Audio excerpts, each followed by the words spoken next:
Bonjour, M. Steve Bissonnette. Vous êtes présentement professeur titulaire au département d'éducation de la TELUC. Auparavant, vous étiez directeur adjoint en psychoéducation à l'Université du Québec en Outaouais. Puis également, c'est important de souligner que vous avez eu des mentions d'honneur et également là, des prix de reconnaissance, là, entre autres là, du ministère de la Famille pour la lutte contre l'intimidation chez les jeunes. Puis aussi, des enseignants, des étudiants qui ont apprécié là, votre enseignement à l'Université du Québec en Outaouais. Puis aussi, vous avez publié plusieurs ouvrages qui sont, entre autres, disponibles au public, qui sont très intéressants sur la formation des enseignants. Puis aussi, moi, ce que je retiens beaucoup, c'est que vous n'avez pas la langue dans votre poche. vous y allez assez direct. Puis, basé sur des données probantes. Puis là, c'est vraiment là-dessus que je veux vous lancer, là, de nous expliquer c'est quoi vos constats, puis un peu l'état des lieux. Bon. Si on fait une petite histoire courte, il y a quelques années, lorsque les libéraux étaient au pouvoir, il y a eu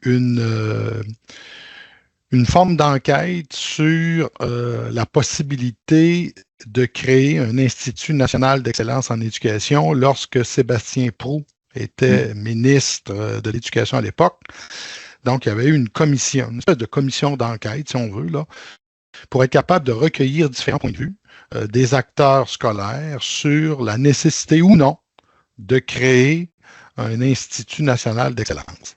Je pense qu'il y a eu une quarantaine de mémoires de déposées à ce moment-là et globalement, il y avait une réponse favorable à la création en éducation de ce que l'on retrouve comme organisme en santé. On sait que l'Institut de santé publique du Québec, on voulait avoir un peu comme l'équivalent, mais du côté de l'éducation.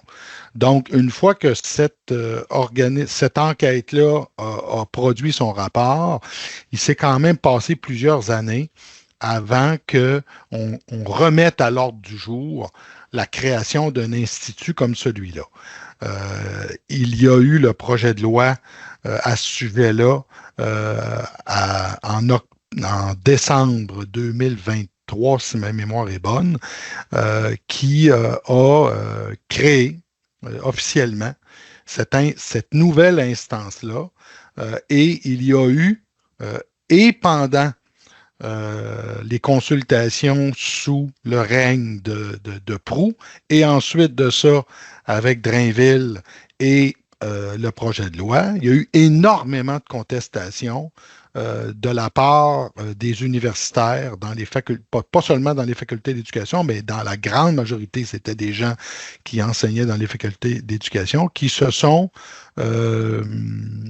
proclamés contre ce genre d'organisme-là, sous prétexte que les recherches qui allaient être priorisées, si on veut, auraient été des recherches qu'on appelle dites expérimentales. Donc, des recherches un peu comme celles qu'on fait en médecine quand on veut savoir lequel des médicaments donne un bon résultat, ou est-ce que tel médicament, comparativement à un placebo, améliore la santé, on fait des études expérimentales avec un groupe qui reçoit le traitement, puis un groupe de comparaison qui ne le reçoit pas, puis on regarde des mesures avant-après.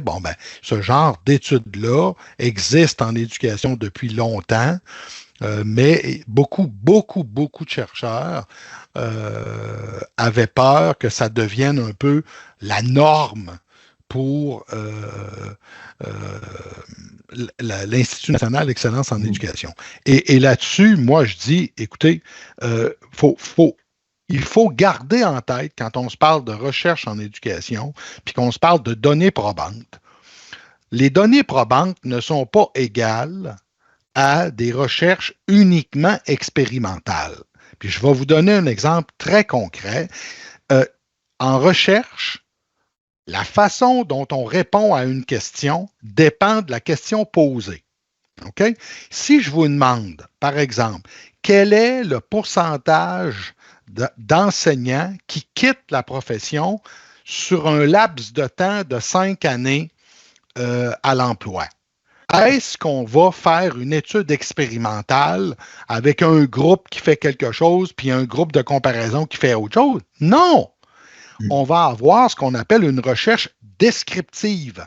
Donc, on va suivre une population d'enseignants qui a terminé sa formation sur une période de X années et on va ensuite de ça constater qui est encore à l'emploi et qui a quitté. C'est ce qu'on appelle une recherche descriptive. Ce n'est pas une recherche expérimentale. Et ce type de recherche-là, en fonction de la question qu'on vient de poser, ce sont des données probantes. C'est probant. Bon, mais si je veux savoir quelles sont les meilleures façons d'apprendre aux enfants à lire, à écrire, à compter, quels sont les meilleurs programmes pour contrer le décrochage, quels sont les meilleurs programmes pour favoriser l'insertion professionnelle des enseignants, quand on pose une question sur l'efficacité, quand on veut savoir est-ce que A est meilleur que B, que C et ainsi de suite, eh bien, les recherches descriptives ne peuvent plus être utilisées parce que la question qui est posée amène une réponse qui doit comparer des choses. Bien, quand on veut comparer et éviter ce qu'on appelle des biais, il faut à ce moment-là recourir à des recherches expérimentales et là, nous aurons une réponse à une question sur quelles sont les meilleures méthodes en lecture, en écriture, en mathématiques, par exemple, qui risque d'être beaucoup plus rigoureuse et robuste comme résultat que si, par exemple, on ne fait qu'observer ce qui se fait dans une classe A ou dans une classe B sans comparer. Et le danger, c'est de penser avec ce type de recherche-là qu'on pourrait avoir trouvé une solution. Puis là-dessus, je donne un dernier exemple avant de vous laisser la parole. Dans l'Académie de Grenoble, en France, un de mes collègues qui s'appelle Pascal Bressou a fait une recherche qui est un bijou. Ils ont, dans l'Académie, implanté au primaire une recherche expérimentale pour comparer quand on insère pour l'enseignement des mathématiques une application informatique qui s'appelle Scratch.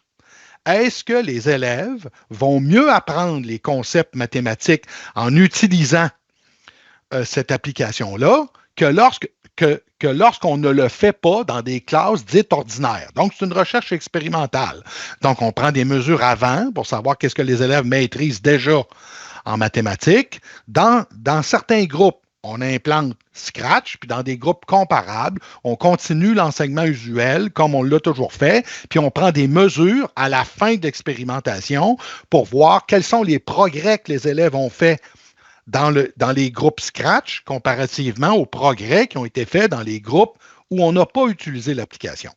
Bon, à ça, et c'est là le bijou de cette étude-là, à ça, ils ont eu la bonne idée de demander aux intervenants, que ce soit les enseignants ou les conseillers pédagogiques, qui ont travaillé avec Scratch, leur perception. Ils ont demandé aux enseignants, bon, comment vous trouvez le tout? Les enseignants disaient, écoutez, là, les élèves sont plus motivés, ça aide particulièrement les élèves en difficulté. Les gens, je résume grosso modo, là, les gens disaient, wow! Et les conseillers pédagogiques ont travaillé fort pour former les enseignants, les aider. Si je me fie aux perceptions des acteurs, j'aurais le goût de dire c'est génial. Les résultats ont montré que les groupes de comparaison ont mieux fait. OK. OK? Donc, la mesure a montré que ceux qui n'ont pas utilisé Scratch ont mieux réussi que ceux qui l'ont utilisé et ceux qui ont été questionnés ne faisaient que vanter l'expérimentation. Donc, c'est ce qu'on appelle un biais de confirmation. Puis ça, c'est l'enfer dans les études, dans différents secteurs. Puis, il faut toujours l'avoir en tête, mais continuer. Bon, mais ça veut dire que si je ne fais comme expérimentation que des recherches descriptives où je demande le point de vue des acteurs pour savoir si cette méthode-là est efficace, oui ou non. Ben, vous avez un exemple qui ne peut pas être plus concret que ce que je viens de vous nommer, où on se retrouve dans ce cas-là avec des gens qui vont nous dire oui, c'est très bon, mais dans les faits nous montrent que ce n'est pas le cas. Donc, si comme système éducatif, on veut prendre des décisions sur les meilleures façons d'être efficace pour tel ou tel ou tel ou tel défi ou telle problématique, est-ce qu'on peut uniquement utiliser des recherches descriptives où je demande soit le point de vue des élèves, le point de vue des acteurs, le point de vue des parents? La réponse, c'est non. C'est non. Ben, ça fait quand même partie de l'équation. C'est quand même important là, de le faire, mais c'est ça. Tu ne peux pas être juste vision tunnel et se limiter à ça. C'est-à-dire, Marc-André, que le choix d'une méthodologie en recherche n'est pas un choix personnel. Elle dépend de la question à laquelle tu veux répondre. Une question, comme je l'ai mentionné, sur quel est l'état de la situation du taux de décrochage, que ce soit chez les élèves ou chez les enseignants, c'est une recherche descriptive. Il n'y a pas de problème. Et c'est une donnée probante.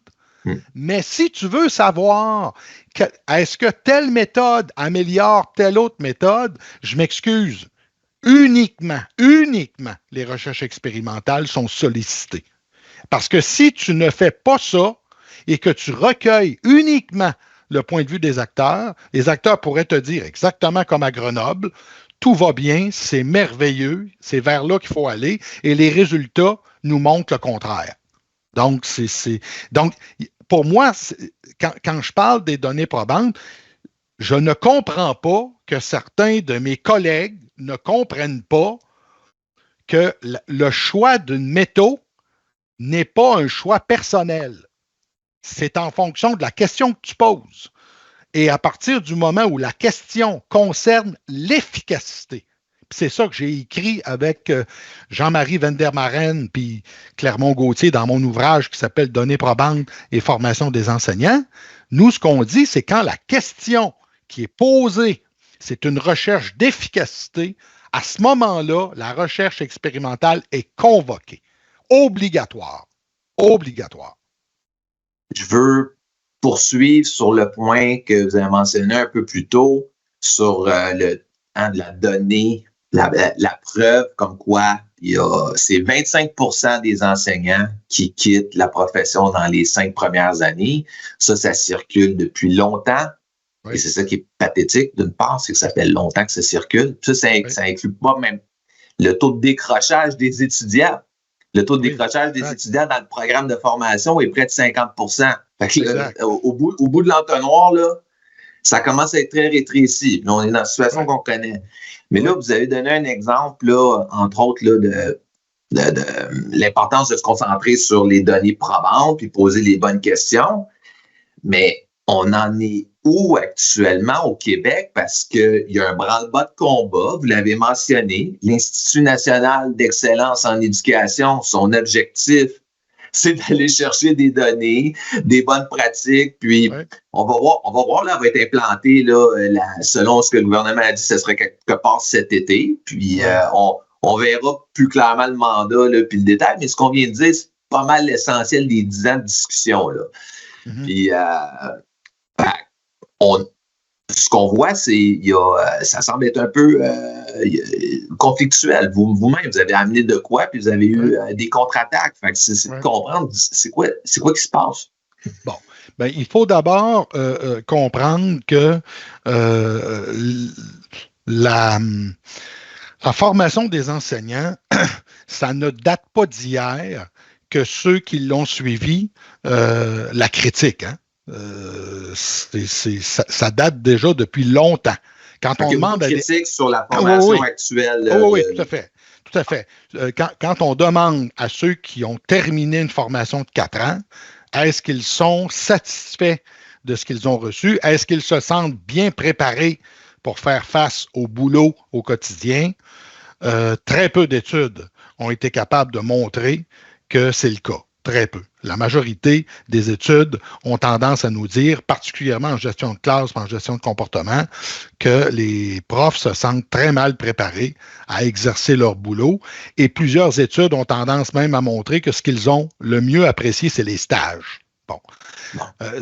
Ceci étant dit, quand on voit ce genre de données-là et qu'on voit, comme vous l'avez mentionné, que le taux de décrochage au niveau de la formation elle-même est quand même très élevé et qu'on a ensuite de ça un taux de rétention après quelques années sur le marché du travail qui est faible, il me semble qu'on a tous les ingrédients réunis pour se poser des questions sur qu'est-ce qu'on leur donne comme formation. Est-ce que la formation qu'on l'on fournit aux enseignants permet de bien les préparer à exercer leur métier? Et ça, actuellement, je ne connais pas d'études en cours ou projetées dont l'objectif serait d'évaluer est-ce que la formation que l'on donne actuellement est efficace, oui ou non. J'en connais pas. Mais quand on regarde actuellement la situation, il y a lieu de se questionner de façon importante parce que les étudiants qui font la formation longue nous disent qu'ils ne se sentent pas nécessairement bien préparés. Et d'un autre côté, on a un taux d'abandon des enseignants après quelques années qui est quand même très élevé. Et là, je ne suis pas en train de dire que les conditions de travail sont les meilleures et qu'on ne devrait pas regarder les ensemble de facteurs. Oui. Mais lorsqu'on parle de la désertion des enseignants, ce qui revient le plus souvent dans le discours, ce sont toujours les conditions de travail. C'est toujours lié à autre chose que la formation qu'ils ont reçue. Et moi, là-dessus, je dis qu'on doit questionner cette formation-là. On ne peut pas faire fi de la formation qu'ils ont reçue pendant X nombre d'années pour les préparer à faire le boulot. Là. Écoutez, là, si on avait une entreprise qui avait 50% de rebut, la shop ferme, hein, en bon canadien français. Si on ne fait pas de changement, la shop ferme. Mais dans certaines universités, on a des taux effarants et on continue comme tout va bien. Si on fait des changements, souvent, c'est des changements qui peuvent être plutôt d'ordre cosmétique, mais est-ce qu'il y a une remise en question fondamentale de la formation? En tout cas, de ce que j'en connais, de ce que je vois, c'est pas ce que je constate au moment où on se parle. Puis je pense qu'il doit y avoir ce questionnement-là. Oui, c'est important de questionner les conditions de travail puis de regarder l'insertion des enseignants. Je suis tout à fait d'accord avec ça. C'est important de ne pas leur donner le pire groupe le premier 6 mois où tu travailles. On est tous d'accord là-dessus. Oui. Mais on doit ajouter à ce questionnement-là un questionnement sur la formation qu'ils ont reçue. Et ça, généralement, dans les discours tenus, c'est plutôt rare. Oui. Puis, je tiens à préciser qu'on va s'attaquer, on le fait déjà, là, à comprendre le niveau de la réalité actuelle des enseignants là, pour rétention, formation continue et tout, les conditions de travail, là, comme vous avez mentionné. Mais pourquoi que ça active pas plus là, les institutions, le ministère de l'Éducation, quoi que ce soit? C'est quoi votre théorie si... En fait, je pense que l'une des explications, c'est probablement pas la seule, mais l'une des explications, c'est le mode de financement des universités. C'est-à-dire que la population étudiante à l'université est financée au même titre que la population étudiante dans les écoles primaires secondaires. C'est-à-dire que c'est tant par tête de pipe. Donc, plus une école reçoit d'étudiants, meilleur sera son budget. C'est vrai au primaire, c'est vrai au secondaire, puis c'est vrai à l'université. Donc, si j'ai beaucoup d'étudiants, j'ai avantage à les garder sur les bancs d'école le plus longtemps possible. Hein? C'est juste une question mathématique, là. Si tu es financé pour plusieurs personnes, bien, plus ces personnes-là restent longtemps avec toi, meilleur sera ton budget, là. C'est aussi simple, aussi clair que ça. Donc, le mode de financement n'encourage pas l'aménagement de parcours qui pourrait être différent d'une formation de 4 ans.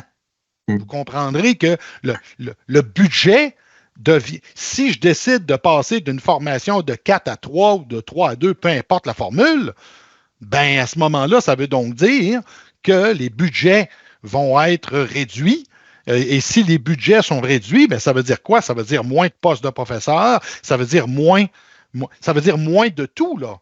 Êtes-vous au courant? C'est déjà eu des discussions là-dessus pour voir est-ce que ce soit moins en fonction du nombre d'étudiants que tu as? Il y a déjà eu un groupe de travail là-dessus il y a déjà quelques années. J'avais des collègues à moi qui avaient participé à ce groupe de travail-là, mais je crois qu'il n'y a pas eu beaucoup de suite parce qu'il y avait eu l'idée de repenser le financement des universités autrement. Un de mes bons collègues s'appelle Michel Ambriaco qui avait travaillé là-dessus, mais je pense qu'au-delà d'une réflexion, je ne crois pas qu'il y a eu beaucoup plus que ça parce que le mode de fonctionnement actuel, grosso modo, reste à peu près semblable, là. Souvent, ce qui a changé, c'est la pondération, c'est-à-dire que le budget pour tel étudiant dans tel domaine a peut-être légèrement changé, mais c'est encore un mode de financement tant par tête de pipe au niveau universitaire. C'est par exemple un étudiant qui est en médecine. La subvention qui est donnée par le ministère est beaucoup plus importante qu'un étudiant qui est inscrit en éducation. Bon, il y a eu au cours des dernières années des changements au niveau de la pondération du ratio étudiant en fonction d'un parcours. Mais il en demeure pas moins que, au-delà des changements de pondération ou des ajustements qu'il y a eu, il en demeure pas moins qu'il s'agit toujours d'un mode de financement par tête de pipe. Et on n'a pas nécessairement d'incitatif à diminuer une formation quand la formation est fortement attachée au budget qui est financé par le nombre d'étudiants puis par la durée de la formation. C'est peu. Que ce soit 1,2 $ ou 1,5 ou 2,3, vous comprendrez qu'en bout de course, c'est une histoire de fric pareil, là. Ça ne change pas la problématique, là. Et puis, ça, c'est un point sur lequel nous, on va creuser, là, que vous avez qui est intéressant, mais pour revenir en plus notre conversation générale, là, parce qu'on a du temps limité, mais ce que vous avez mentionné là, au niveau de la durée de la formation, en lisant là, vos ouvrages, là, vous avez brisé un peu un mythe que j'avais, là, je vais le décrire, c'est que parmi les meilleures pratiques au monde en formation d'enseignants, pas un mythe, là, mais c'est de l'information qu'on avait de l'ENAP, l'École nationale d'administration publique, qui parlait entre autres là, des bonnes pratiques en Finlande. Mm-hmm. En Finlande, là, c'est une maîtrise. Puis les enseignants sont respectés au même niveau que les médecins. Ouais. Fait que les parents écoutent le professeur. Les enfants respectent le professeur. Puis ça amène une certaine rigueur. Puis, c'est sûr, là, l'histoire du programme de formation, ça, c'est un sujet majeur à savoir, là, c'est quoi, mais vous avez démontré par des études de preuve à l'appui que des formations accélérées, des formations courtes peuvent donner des résultats quand même similaires ou même encore plus intéressants, tout dépendamment des critères de sélection, là, mais je voulais vous entendre là-dessus. Bon. Écoutez, on peut évaluer la qualité d'une formation de différentes façons, hein? On peut demander le point de vue des acteurs, on peut demander le point de vue de ceux qui supervisent les enseignants, c'est-à-dire les directions d'école. Bon, on peut le faire de toutes sortes de manières. Une manière qui, moi, me préoccupe, c'est l'effet de l'enseignant sur la réussite des jeunes qui lui sont confiés. Mm-hmm. Est-ce que, par exemple, un enseignant qui suit une formation de 4 années lorsqu'on le place en classe, favorise une réussite de ses étudiants plus grande qu'un enseignant qui a un baccalauréat, qui suit une formation alternative de courte durée et qu'on place ensuite de ça en classe. Moi, je trouve que la meilleure façon de savoir l'efficacité, j'en reviens encore avec le même sujet. Là, si on veut mesurer l'efficacité de la formation, ça prend des études expérimentales. Donc, on compare des gens qui ont été formés avec la méthode traditionnelle avec des gens qui ont été formés autrement. OK? Bon, ce type d'études-là, au Québec, à ma connaissance, et au Canada, n'existe pas. Pour voir ce genre d'études-là, on doit se tourner du côté des voisins états-uniens. Et ça a été fait. Et j'ai publié un bout de ça dans le livre sur données probantes et formation des enseignants, mais j'ai soumis un article scientifique à une revue qui a été acceptée, qui devrait être publiée là, au cours des prochaines semaines, qui focalise l'attention uniquement là-dessus. Formation classique, formation alternative, mesure des effets de ces formations-là sur le rendement des élèves. Bon. Et ce qu'on a constaté, particulièrement au Tennessee, c'est que les formules alternatives, et la plus populaire aux États-Unis, c'est Teach for America, qui est une formation de 5 à 7 semaines, qui est quand même très courte, mais suivie d'un accompagnement qui est quand même assez soutenu pendant, dépendamment des États, dépendamment des programmes, mais qui devrait durer au moins ça peut aller jusqu'à 2 années. Mais la formation comme telle, c'est 5 à 7 semaines, puis ensuite de ça, ces gens-là sont envoyés dans les salles de classe, généralement dans des classes très difficiles où il y a peu de monde qui veut aller. Donc, on a comparé l'effet de ce type de programme-là avec des programmes classiques sur le rendement des élèves. Et c'est très troublant, les résultats qui ont été obtenus.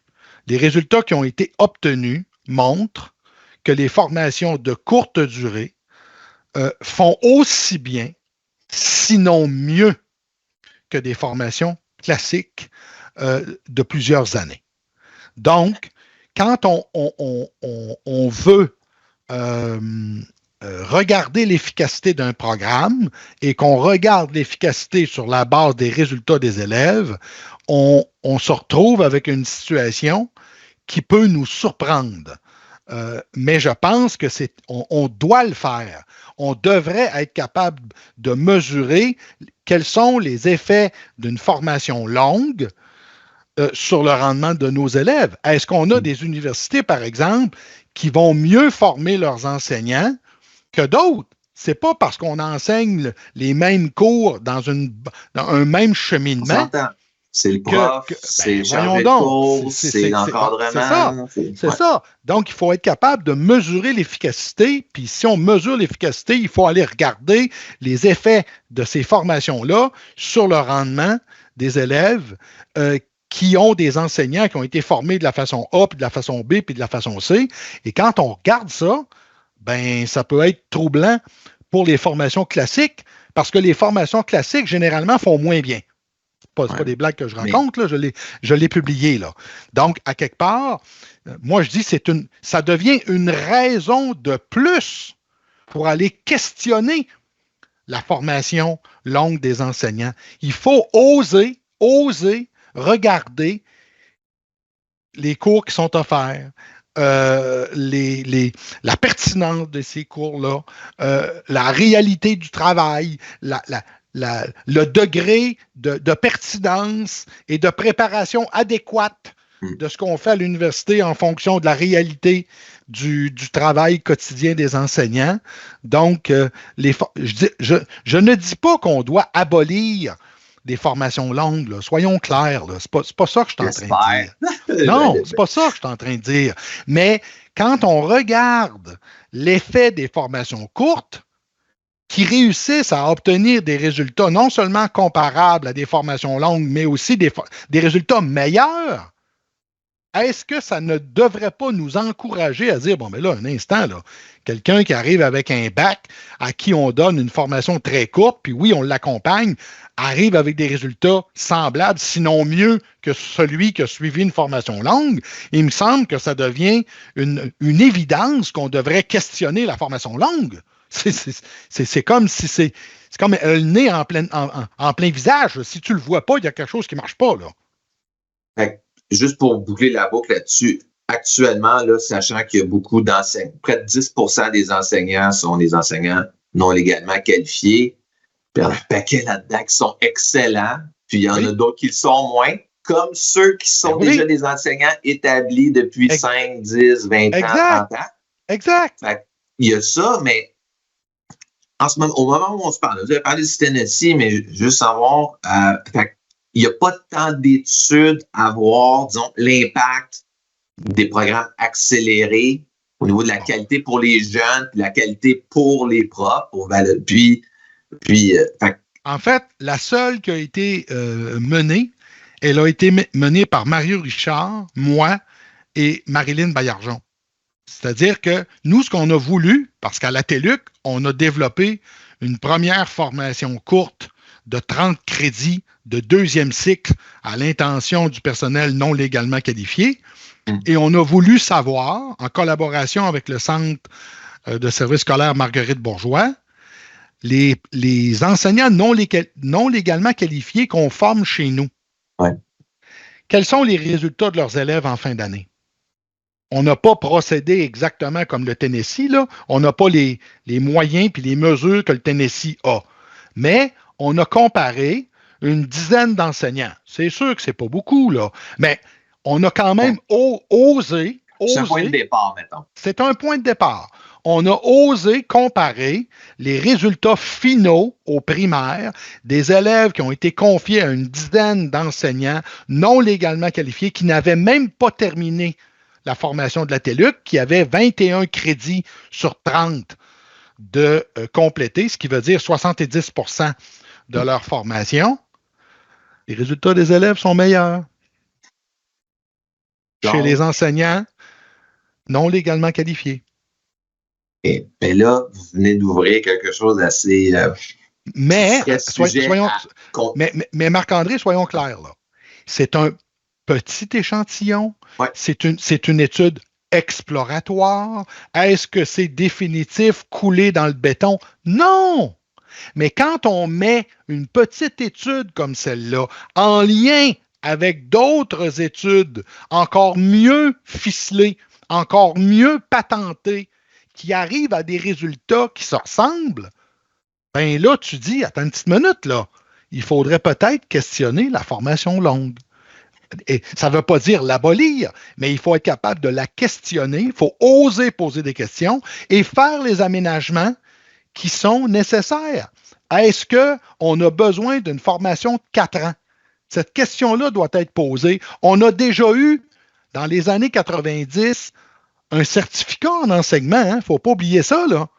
On a déjà eu des gens qui, pour enseigner l'histoire au secondaire, certains avaient un bac en histoire, puis ensuite de ça, ils ont fait un certificat de 30 crédits. Ils sont devenus enseignants. C'est ça, c'est pas comme il y en a qui parlent au niveau de la francisation, mais juste avoir des experts au niveau de la francisation dans les écoles. Fait que c'est peut-être de voir est-ce qu'eux, ils ont un programme un peu plus poussé. Puis parce à quoi je veux en venir, c'est que je me mets à la place là, d'un parent et d'un étudiant, disons, puis là, tu te retrouves avec un enseignant non légalement qualifié qui a eu son programme accéléré. Il y en a d'autres qui ont eu leur programme classique. Il y en a peut-être, si on parle du certificat, là, j'essaie de réfléchir, puis c'est ça que je veux voir avec vous, c'est que non seulement c'est important de se questionner sur le mérite, l'impact de la formation telle qu'elle est donnée en ce moment-là au niveau des programmes longs, puis les programmes courts aussi. Il faut investir plus là-dessus, mais ensuite, c'est de voir ça va-tu créer des conflits et des sentiments d'injustice ou d'iniquité parce qu'une classe peut être par un professeur qui a eu, disons la formation longue là, est améliorée. Fait que ça va prendre quelques années, là, je veux dire, des études, puis ensuite implanter un curriculum, puis ensuite voir les premières cohortes qui sont formées. Fait que là, tu peux te retrouver avec des top profs un peu comme à la Finlande qui ont une maîtrise, puis vraiment avec les meilleures formations, les meilleures données probantes. Puis là, tu en as qui sont en formation accélérée. Puis là, tu te retrouves avec comme 2 castes peut-être. Là, mais peut-être pas trop loin. Là. Ouais, mais Marc-André, c'est déjà le cas aux États-Unis, là, ce qu'on vient de se dire là. Les formations accélérées de toute nature existent et des formations classiques de toute nature existent. Ça fait déjà partie du paysage dans certains endroits. Et se retrouves-tu dans une même école où est-ce qu'il y a une histoire d'équité ou se retrouves avec les top profs dans le privé? Puis, non. En fait, là, soyons clairs. Là, les systèmes éducatifs, c'est pas partout, mais la majorité des systèmes éducatifs, il va y avoir un secteur privé, il va y avoir un secteur public, il va y avoir des formations longues, il va y avoir des formations... En tout cas, chez nos voisins, c'est comme ça que ça se passe. Là. Mm-hmm. Donc, à quelque part, ce paysage-là, qui est quand même assez large, offre une multitude de contextes, et c'est là qu'on est capable de voir puis de comparer l'efficacité de certaines formations. Donc, moi, je dis, c'est pas parce que quelqu'un a fait une formation longue, puis même qu'il y aura un doctorat qui va être meilleur que celui qui a une formation courte. Je suis désolé, là, si on prend le temps de regarder les études qui se centrent sur le rendement des élèves, c'est pas ça qu'on a montré. Ça ne veut pas dire qu'on ne pourra pas le montrer ultérieurement, mais les études actuelles qui ont été faites particulièrement au Tennessee ne montrent pas une supériorité d'une formation plus longue, et c'est pas plus vrai quand on prend uniquement le critère de la rétention. Hein, parce que souvent, les adversaires à des formations courtes vont nous dire, oui, mais ces gens-là quittent plus rapidement. Oui, ils quittent plus rapidement. Parce que, savez-vous pourquoi? Parce que quand ils se sont engagés dans le programme, ils ont signé un contrat de 2 ans. Quand un enseignant est formé pour Teach America, il s'engage à enseigner pendant 2 années. C'est tout. C'est pas quelqu'un nécessairement qui va en faire un projet de carrière. Il s'engage pour 2 ans. Après 2 ans, il a le choix de faire ce qu'il veut.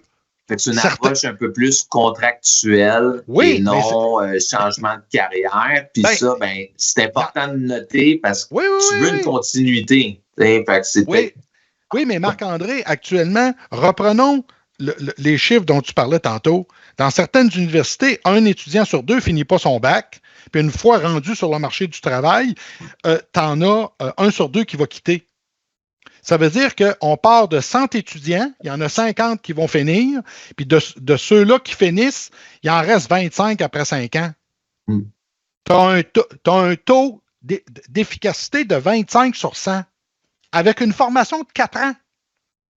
Teach for America a la même chose, avec une formation de 5 à 7 semaines.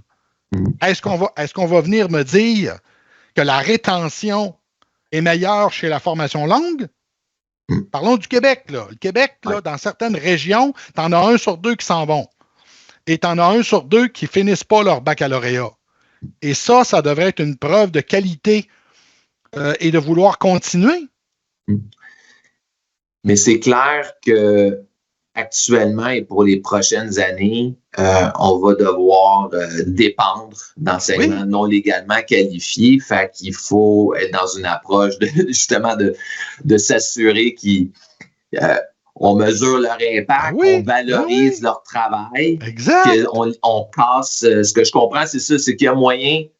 Ça va être beaucoup d'éducation civique, mais aussi basée sur des données pour que les gens se sentent en confiance que OK, cette personne a fait son 4 ans en fonction de la réforme sur la formation, puis l'autre en formation accélérée. On s'en balance, c'est un bon prof qui a été bien évalué. Ben, ça, c'est notre histoire. L'évaluation des profs, puis la formation continue, mais dans le fond, vous venez juste de rassurer sur le fait que c'est... Moi, ce qui me préoccupe, c'est que celui ou celle qui est dans la classe, est-ce qu'il fait progresser les élèves? OK? Exact. Et on parle de réellement progresser. L'élève apprend ce qui est prévu, se comporte de la bonne façon et va devenir un bon citoyen. Bon, à partir du moment où c'est ça notre objectif, il faut mesurer ce que l'on donne comme formation, qu'elle soit courte, qu'elle soit longue, qu'elle soit moyenne, j'en ai rien à cirer. Ce qui est important, c'est que ce qui est donné est efficace, permet aux gens de faire apprendre les jeunes qui sont en salle de classe et actuellement, force est de constater qu'il y a des formations courtes qui font progresser les élèves autant, sinon plus, que des formations longues. Et ça, en soi, juste ça devrait amener les gens dans les universités à oser regarder, questionner la formation dans un but de l'améliorer. On ne dit pas qu'il faut la mettre de côté puis l'abolir puis que ce soit...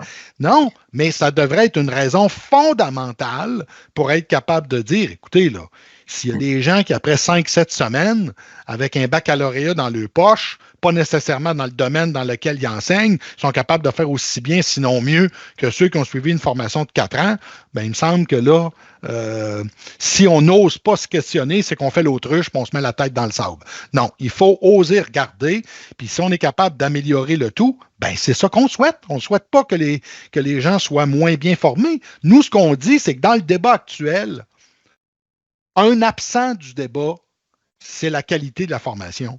On parle de toute autre chose que de la qualité de la formation. Et moi, je dis, il faut mettre en plein centre de la table, oser regarder qu'est-ce qui est donné en enseignement pour préparer ces gens-là à faire un boulot et commencer le boulot, puis rester dans le boulot.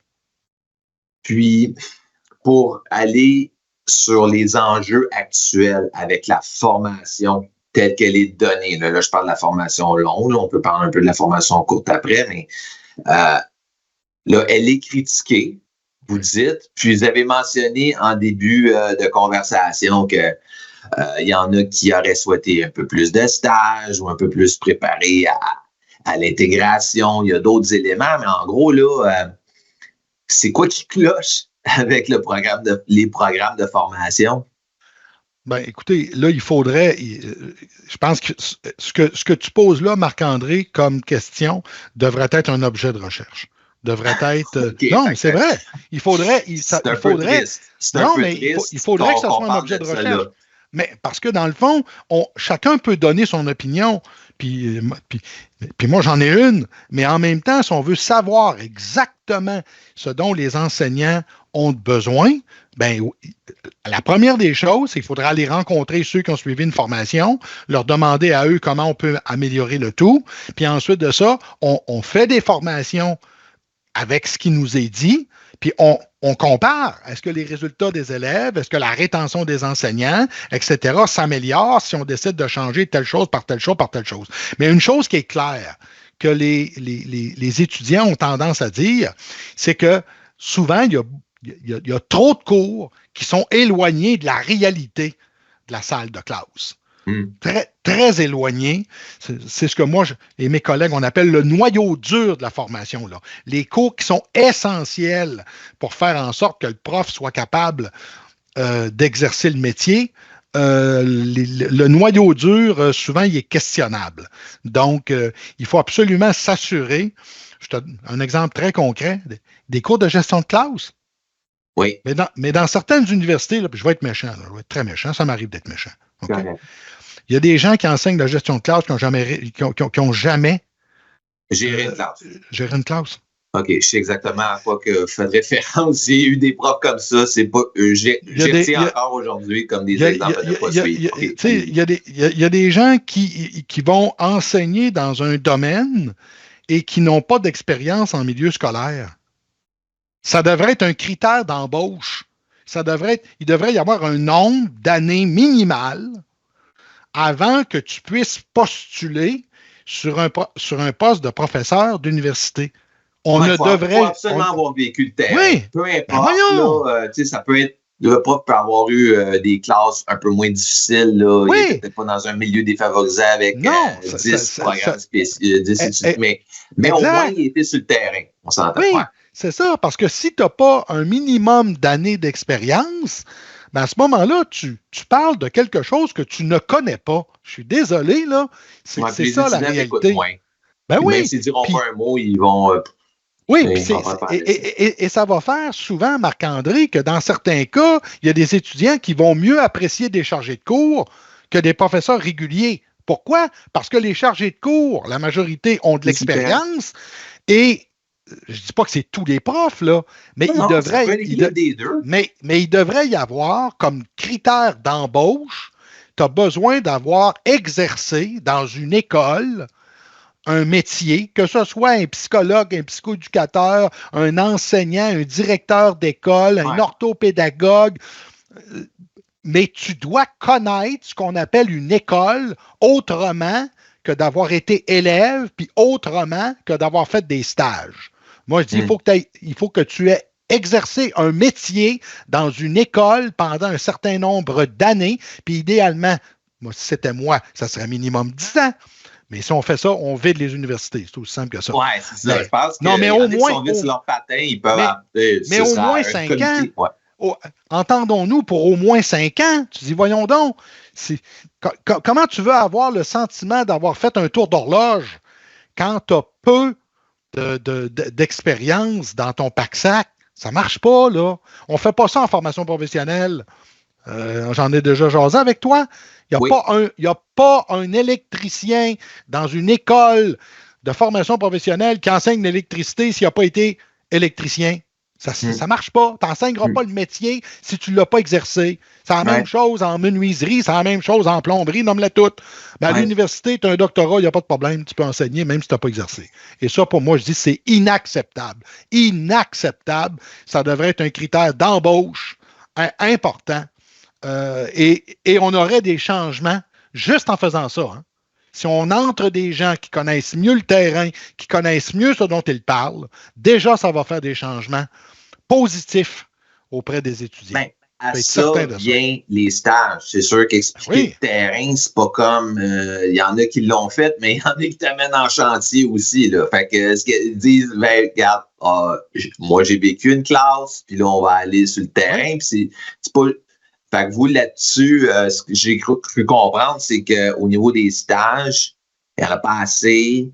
Ben, c'est-à-dire que les stages doivent être mis. Il faut le voir un peu. Moi, je rêverais, puis je rêve là, mais je rêverais d'une forme d'internat. Et certaines universités ont commencé ça, je pense. Je pense que c'était à Carnegie Mellon. Je ne vais pas me tromper, là, mais je pense il y a des endroits où ils ont commencé. Oui. C'est-à-dire que les cours sont imbriqués dans de la pratique. C'est-à-dire qu'il va y avoir des classes disponibles où, par exemple, on apprend telle chose, on peut aller exercer, mettre à l'épreuve rapidement ce qu'on vient de me présenter dans des classes réelles. Donc, un peu comme un médecin qui apprend certaines choses, il y a un internat, puis là, il est capable de voir plus concrètement ce qu'on lui a enseigné. Ça, je peux imaginer, ça peut être des blocs d'heures disponibles en classe qui sont avec des commissions scolaires. OK, tu as des étudiants. Le meilleur exemple, là, vite, je vais faire un parallèle. Les Allemands, au niveau de l'intégration des stages, de l'apprentissage, tu es un étudiant, peu importe le domaine, les compagnies, puis le gouvernement aussi, là, c'est l'appareil public, sont déjà rodés à savoir, OK, moi, je suis chez BMW, je fais des voitures, puis il y en a, ils sont autant sur le plancher qu'il y en a qui sont au niveau de la gestion. Puis, OK, il y a des étudiants qui arrivent, ils le savent. Puis les étudiants sont en mode observation, il peut travailler, il répond à une couple de questions, il n'est pas en train de tout scraper sa journée, mais il y a du monde qui rentre. C'est ça. Par exemple, si par exemple, Marc-André, je te donne un cours sur comment favoriser l'apprentissage de la lecture chez les enfants, pourquoi tu ne pourrais pas avoir au cours de ta session des moments où tu t'en vas en classe et tu t'en vas mettre en œuvre ce que tu viens d'apprendre dans ton cours? Erreur. Tu sais, une forme de combinaison. C'est pour ça que j'aime bien, moi, l'idée d'un internat. C'est-à-dire qu'il faut qu'il y ait un rapprochement de plus en plus important entre ce que l'on te donne comme formation et ce que tu vas faire comme boulot. Plus les deux vont s'intégrer l'un dans l'autre, meilleure sera la formation. Okay. Parce que tu vas l'apprendre, puis après ça, tu l'appliques. Tu vas aller l'exercer. Et plus le délai est court entre ce que je te montre et ce que tu appliques, meilleurs seront les résultats. Si je t'enseigne quelque chose, puis tu vas l'utiliser dans 1 an, on peut s'entendre que ça n'aura pas la même efficacité que si je t'enseigne quelque chose, puis rapidement, tu es capable d'aller le tester puis le mettre en œuvre dans des classes expérimentales, dans des écoles qui accepteraient des choses semblables. Moi, je pense que plus ça va se faire, bien, meilleure va être la qualité de la formation, que ce soit une formation courte, que ce soit une formation longue. Ce principe-là, je t'enseigne quelque chose puis tu l'essayes, je pense que c'est ce qu'on devrait avoir en tête. Je vous lance une idée. Ça, c'est avant même de... Parce que souvent, je pense à des étudiants, moi-même avoir été étudiant, mes amis, et ainsi de suite. T'es au cégep, tu ne sais pas trop où c'est que tu t'en vas. T'es un jeune adulte, là. Il y a plein d'affaires qu'on ne connaît pas. Là. Puis là, ensuite, on te demande de choisir un programme à l'université. Souvent, c'est de l'essai-erreur. Il y en a un paquet qui se réorientent, puis il y en a qui font leur chemin, ils font leur bac, ensuite, ils travaillent, puis là, ils disent hey boy, dans quoi je me suis embarqué? Puis là, ils se réorientent. De vos recherches, là, à savoir si, puis là, je ne sais pas des stages, là, mais c'est de pouvoir permettre aux étudiants de visiter, là, de parler plus. Parce qu'il y a des journées carrière. Des journées carrière, là, c'est tellement surface, là, de ce que je veux dire, c'est qu'il y a des. Avant qu'un étudiant décide, OK, moi, je suis prête pour être professeur. Moi, je suis prête pour être à l'étudiant en biologie dans un laboratoire. Moi, non, je suis concret, je suis terrain, je vais apprendre un métier, puis je vais triper de terrain. Puis, mais pour ce qui est de l'éducation, les programmes d'éducation, est-ce qu'il y en a d'autres qui le font ou est-ce qu'ils permettent à des jeunes de voir? C'est quoi la réalité en classe? Faudrait vérifier. À ma connaissance, je ne suis pas certain que ça se fait au-delà de ce que tu viens de raconter. Mais oui, sensibiliser les gens au métier qu'ils devront exercer, je pense que c'est une alternative qu'on devrait regarder. On le fait au secondaire. Quand moi, j'étais à Polyvalente à la Pocatière, on emmenait nos élèves qui avaient des difficultés visiter Rivière-du-Loup puis visiter les centres de formation professionnelle. On organisait des journées complètes où ils pouvaient faire le tour de différentes professions parce qu'on savait que ces jeunes-là allaient s'orienter vers un DEP ou un CEP, peu importe, là. Donc, on faisait ce genre de boulot-là avec des jeunes du secondaire. Donc, et c'était très apprécié. Mais ça devrait être la même chose avec des étudiants qui sont au cégep. Oui, mais en même temps, ça ne change pas, Marc-André, l'idée que une fois qu'ils sont admis dans un programme, il faut que la formation qu'on leur donne trouve rapidement des liens avec le terrain. Il faut que les deux. Il faudrait que ce soit le plus tôt possible. Ah oui. Puis idéalement, presque en simultané. Là. Je t'enseigne les meilleures méthodes pour enseigner à lire, à écrire, à compter. Tu t'en vas essayer ça très rapidement. Je t'enseigne des stratégies pour gérer le comportement. Tu t'en vas essayer ça très rapidement. Plus ça va se faire rapidement, plus les étudiants vont être capables de dire, ben, OK, là, je comprends. Puis qu'ils vont être capables aussi de ramener, ouais, mais ça, tu m'as dit ça, puis moi, ça n'a pas marché. Puis peut-être que pour un autre, ça va avoir marché. Donc, le brainstorm entre étudiants et profs, là, la rétroaction sur les ateliers d'échange, ça serait parfait. Ça serait parfait. Il pourrait justement, oui, tu as fait telle technique. Ça ne marche pas pour moi, ça marche pour moi. Plus on va combiner les choses, mieux ça va être. Il y aurait probablement une réflexion à avoir du côté de l'organisation de la formation pour que les liens entre les cours et les activités en classe soient les plus rapprochés les unes des autres. Bon, ben, ça m'amène à la question à 1 000 $ ou plus, là, c'est de l'inflation, là, mais Steve, ce qu'on discute, c'est logique. OK? Puis, c'est quoi les obstacles que vous percevez? Vous en avez mentionné une couple, là, mais c'est beau avoir des idées ou des solutions, puis de toute façon, ce serait à travailler et à peaufiner, là, des experts par un groupe interdisciplinaire là, pour revoir la formation des enseignants, mais il me semble que c'est évident ce qu'on est en train de dire. Je serais... Oui, mais comme je l'ai dit, là, il y a beaucoup de résistance au changement de façon générale. C'est facile à dire ce qu'on est en train de tenir comme discours. C'est pas simple à faire dans l'action. Je peux comprendre qu'il y a des résistances, mais en bout de course, si on veut absolument améliorer la formation des enseignants, la réussite de nos élèves, il faut oser questionner ce qu'on fait. Il faut comparer, mesurer, tester, ajuster.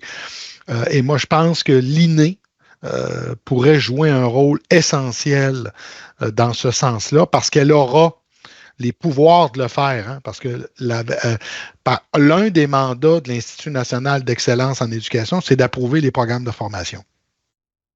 Ça lui appartient. Ouais. Ça va être un organisme neutre, dépolitisé. Bon, mais espérons-le. Oui, on souhaite tout ça. Bon, mais si c'était ça, moi, je m'attendrais, j'espère que je ne rêve pas, à ce qu'un programme est approuvé lorsqu'on s'assure que ce qui est enseigné correspond aux meilleures pratiques du domaine reconnues par la recherche. Par exemple, les cours de didactique en littératie, en numératie. Est-ce que l'on enseigne dans ces cours-là, les syllabus de cours, la liste des ouvrages qui est utilisée? Est-ce qu'on retrouve là-dedans les pratiques dont l'efficacité a été rigoureusement montrée? Si oui, on approuve. Sinon, tu recommences. Je suis désolé, là, mais on ne peut pas se permettre en 2025 de laisser les cours se construire selon les goûts puis les choix de monsieur ou de madame une telle. Ça ne marche pas, là. Les enfants ont le droit d'avoir ce qu'il y a de mieux en termes de pratique. Donc, par exemple, en lecture, on sait qu'un enseignement systématique et explicite du code écrit, c'est les meilleures façons d'apprendre aux enfants à lire depuis les années 20. Les années 20. Puis bon, ça date ça date pas d'hier, là. Mais est-ce que ces pratiques-là sont toujours mises de l'avant dans les cours qui sont donnés? C'est pas certain. On pourrait jaser encore longtemps, j'en suis sûr. Puis nous, ça fait partie, notre échange, ça fait partie d'un ensemble d'initiatives de lecture, consultation avec des experts, du peaufinage, puis ensuite, là, nous, on va y aller avec c'est quoi qu'on recommande, ce qu'on veut faire. Mais avant de nous quitter, vous, au niveau, on a parlé de certaines priorités, mais vous, c'est quoi y a-t-il un message que vous souhaitez laisser? Moi, je souhaite qu'on devienne en éducation aussi rigoureux qu'on peut l'être en médecine. Là. On a suffisamment de données actuelles pour être capable de répondre à bon nombre de questions en éducation. Bon nombre de questions. Le problème, là, par exemple, je reviens à la lecture. Le problème en lecture, c'est pas la recherche. On le sait ce qu'il faut faire. Le problème, c'est que en lecture, on a certains profs qui n'acceptent pas les résultats de recherche, qui ne correspondent pas à ce qu'ils pensent et à ce qu'ils recommandent. Donc, un des problèmes en éducation, ce n'est pas la recherche. Par exemple, là, je termine avec ça. Je ne peux pas ne pas en parler. On a eu un débat, il n'y a pas si longtemps que ça, sur la littératie au préscolaire. Okay? Le programme du ministère de l'Éducation en maternelle a été changé assez récemment pour qu'on puisse apprendre aux enfants le nom des 26 lettres de l'alphabet et les sons qui sont associés aux lettres. Hein? C'est une forme excellente de préparation à l'apprentissage de la lecture en première année, particulièrement dans les milieux à risque. OK? C'est documenté depuis des lunes. Ça se fait dans la province voisine qui s'appelle l'Ontario, déjà depuis longtemps. Quand il y a eu ce projet-là, une tonne de boucliers se sont levés pour dire « Ah, on va scolariser les enfants, c'est du préscolaire, ça va devenir trop comme la première année.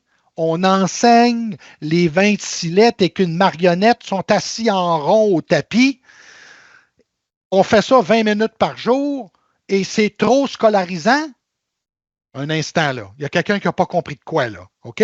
Mais ce n'est pas ça qui est enseigné dans certains cours. Sauf que c'est ça que la recherche nous dit de faire. Puis à l'époque, le ministre qui s'appelait Jean-François Roberge, puis je n'ai pas toujours été d'accord avec Roberge, une des bonnes décisions qu'il y a eu, c'est de ne pas suivre les recommandations de ceux qui étaient contre. Et dans son propre ministère, il y avait des fonctionnaires qui étaient contre. Et tu dis, la recherche nous dit qu'il faut faire ça. Qu'est-ce qu'on attend pour le faire? Donc, dans beaucoup de cas, le problème, ce n'est pas la recherche en éducation. Elle existe, elle est connue. C'est qu'il y a des gens qui n'acceptent pas les résultats de recherche, qui vont contredire ce qu'ils pensent et ce qu'ils recommandent, et surtout s'ils le font depuis plusieurs années. Hein? Je joue à l'avocat du diable, OK? Oui. Parce que je suis sûr qu'ils sont de bonne foi, puis ils aiment les enfants comme n'importe qui, puis le français au Québec, il faut chérir et l'améliorer.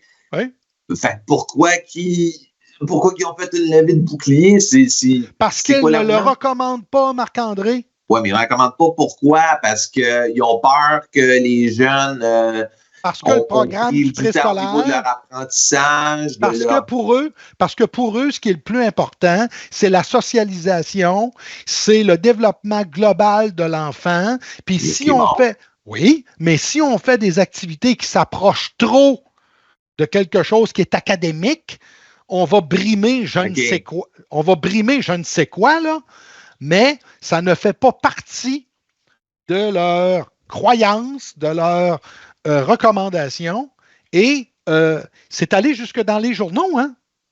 J'ai pris position, moi, là-dessus. J'ai publié dans Le Devoir un article qui disait enfin une mesure prise par le ministère de l'Éducation, supportée par des données probantes. Enfin! C'est ça. Mais aujourd'hui, Marc-André, c'est pas réglé, là. Dans certains centres de services, on a encore des conseillers pédagogiques qui recommandent aux enseignants de la maternelle de ne pas suivre le programme. Wow. Le programme, il est adapté. Il est adopté, là. Il y a 26 lettres, donc il y a 26 noms de lettres, puis il y a 26 sons qui vont avec. Ça ne veut pas dire qu'il faut les mettre en rangée avec des bureaux comme en première année. Non, c'est trouver une marionnette, une marionnette, un tapis. Voyons. Non, mais ce que je retiens, c'est très personnel là, pour avoir deux jeunes enfants. Puis oui, tu veux qu'ils explorent, qu'ils découvrent, qu'ils soient des enfants avec un développement qui est complet. Mais en même temps, à un moment donné, on s'assoit, puis on apprend. 20 minutes par jour, 20 minutes par jour, ça va t'ébrimer?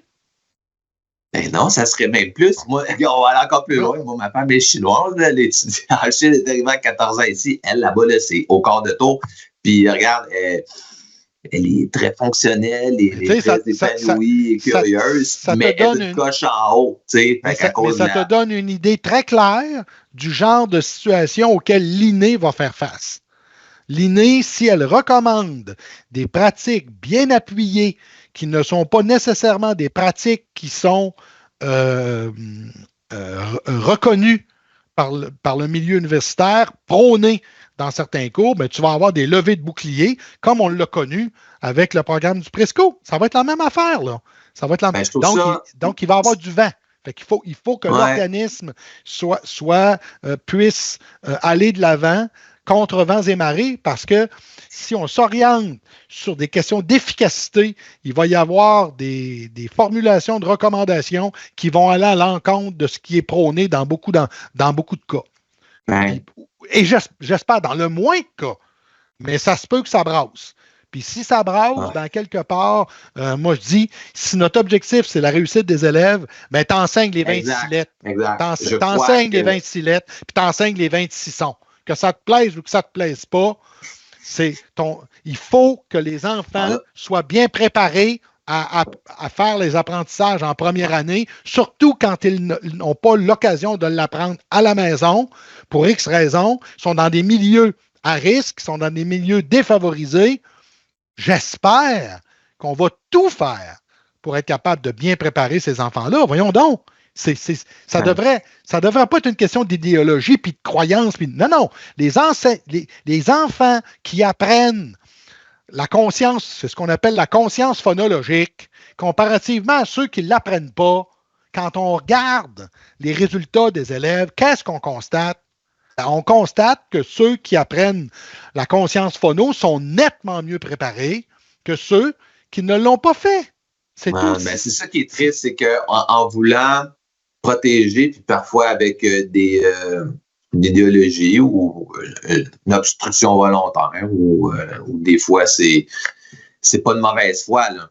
On aime nos enfants, tout le kit, mais avec ce que vous dites, c'est qu'on leur nuit. Puis, ça revient à la diplomatie, puis à des débats qu'il faut qu'ils soient faits, des discussions là, franches qui, espérons-le, vont pouvoir amener là, au réel résultat. Puis, c'est sûr que dans n'importe... Mais il faut s'attendre à ce que ça brasse. Le Conseil scientifique de France, qui est un organisme semblable à ce que l'INE va faire, se fait critiquer régulièrement. Il y a des organismes semblables en Angleterre, il y en a ailleurs. Ils se font critiquer aussi. Mais l'objectif de ces organismes-là, c'est pas de nuire, c'est pas de vouloir être négatif, c'est de fouiller rigoureusement un sujet puis d'arriver à formuler des recommandations. C'est ça l'objectif de ces organismes-là. Bon, mais là, si la recommandation ne te plaît pas, ça se peut. Est-ce que ça veut dire que parce qu'elle ne te plaît pas, elle est nécessairement mauvaise? Ça, c'est un autre paire de manches, là. Puis si tu penses que c'est mauvais, ben fais-nous la démonstration que l'organisme s'est trompé. Fais-nous la démonstration que d'apprendre aux enfants autre chose que les 26 lettres, ça va mieux les préparer à la lecture en première année. Montre-moi-le. Je ne veux pas que tu m'en parles. J'en ai rien à cirer de ce que tu me parles. Montre-moi. Show me the data.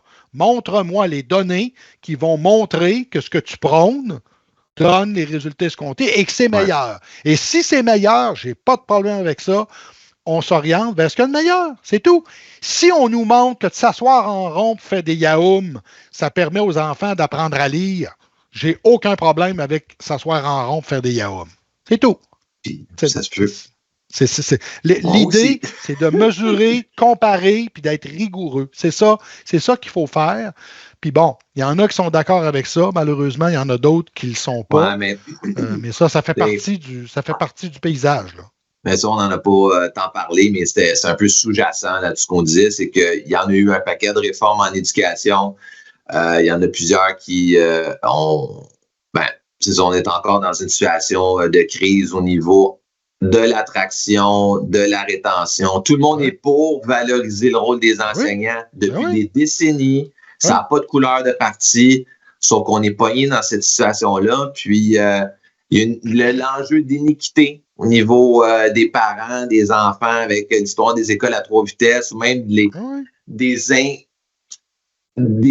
enjeux d'iniquité dans une même petite école. Fait que, tu sais, c'est sur quel pas de son. Fait que on est devant un mur. Il faut brasser, puis il faut le faire d'une manière, je reviens là-dessus, d'une manière constructive. Fait que, c'est un mot de la fin, Steve. Oser. Oser questionner, particulièrement la formation des enseignants, puis le faire avec doigté. Merci beaucoup. C'était un plaisir. Puis ça va enrichir notre réflexion. Au plaisir.